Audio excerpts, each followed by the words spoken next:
Assalamualaikum warahmatullahi wabarakatuh. Perkenalkan, nama saya Pramudi Dwi Ristu Haji, kelas 77C1. Saya akan menjelaskan SPF di rumah sakit. Yang pertama itu landasan hukum fisioterapi dalam berpraktek. Terus peraturan hukum penguat 1. PMK RI nomor 65 tahun 2015 tentang standar pelayanan fisioterapi. Yang kedua, PMK RI nomor 20 tahun 2013 tentang penyelenggaraan kerja dan praktik fisioterapi.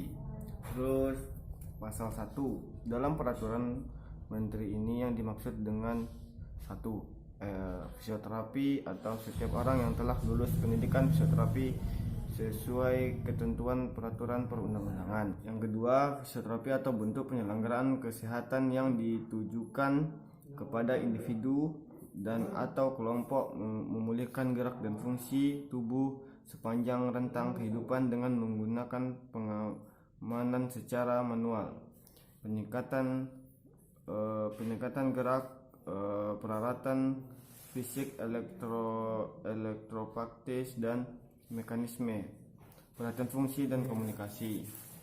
Yang ketiga, naskah akademik penataan sistem pelayanan fisioterapi pada tatanan kesehatan nasional. Terus fisioterapi atau pelayanan kesehatan yang ditujukan kepada individu, kelompok, mengembangkan, memelihara dan memulihkan gerak dan fungsi tubuh sepanjang rentang kehidupan dengan menggunakan penanganan secara manual. Terus peningkatan gerak, peralatan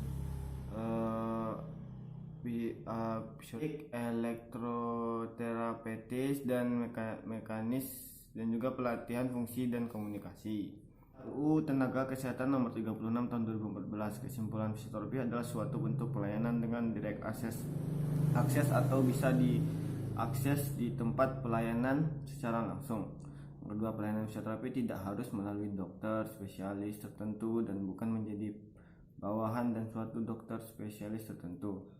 Nah, jadi artinya di sini fisioterapi harus mampu mengimplementasikan aspek-aspek. Kedua, pemaparan tentang STR, SIP dan sistem kredensial. Terus yang pertama itu STR, surat tanda registrasi. STR adalah bukti tertulis oleh konsil masing-masing nakes kepada nakes yang telah diregistrasi. Terus cara mendapatkan lulus profesi fisioterapi yang terus diterbitkan oleh MPKI.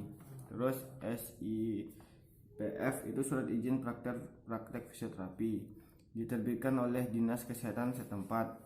1 STR bisa untuk 2 SIPP dan berlaku di seluruh Indonesia. Berlaku 5 tahun sejak STR terbit.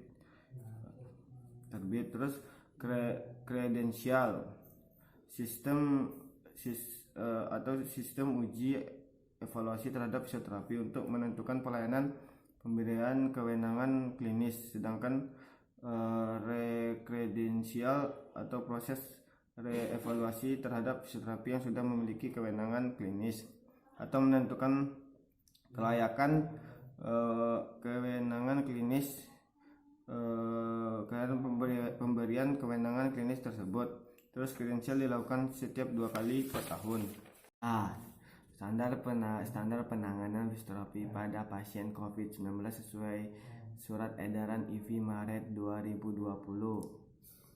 Pandemi COVID-19 yang terus berkembang sehingga membuat nakes menjadi rentan terpapar atau yang menjadi pemaparan, maka dari itu perlu dilakukan perlindungan guna menghadapi dan mencegah penyebaran COVID-19 bagi fisioterapi DRS diantaranya. 1. Kebersihan tangan dengan 6 langkah cuci tangan pada saat sebelum menyentuh pasien.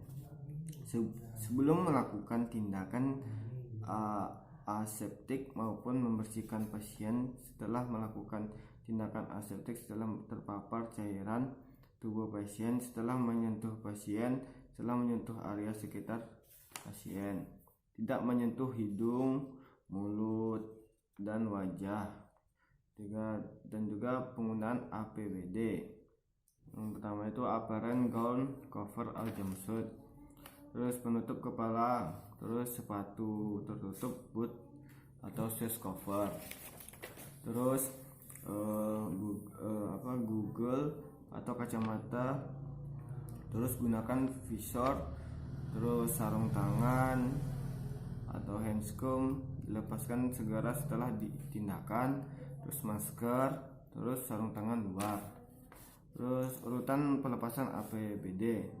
Yang pertama itu disinfektan sarung tangan bagian luar dengan hand scrub alkohol atau cuci tangan dengan hand sanitizer. Yang kedua, disinfektan sepatu boot. Yang ketiga, lepaskan sarung tangan bagian luar.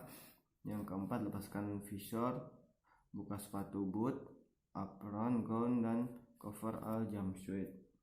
Terus disinfektan sarung tangan, lepaskan kacamata pelindung, terus lepaskan masker N95, terus disinfektan sarung tangan, terus lepaskan sarung tangan, cuci tangan air mengalir, keringkan, lepas shoes cover, terus lakukan kebersihan diri, mandi keramas. Sekian dulu yang dapat saya sampaikan. Kalau ada salah saya mohon maaf. Assalamualaikum warahmatullahi wabarakatuh.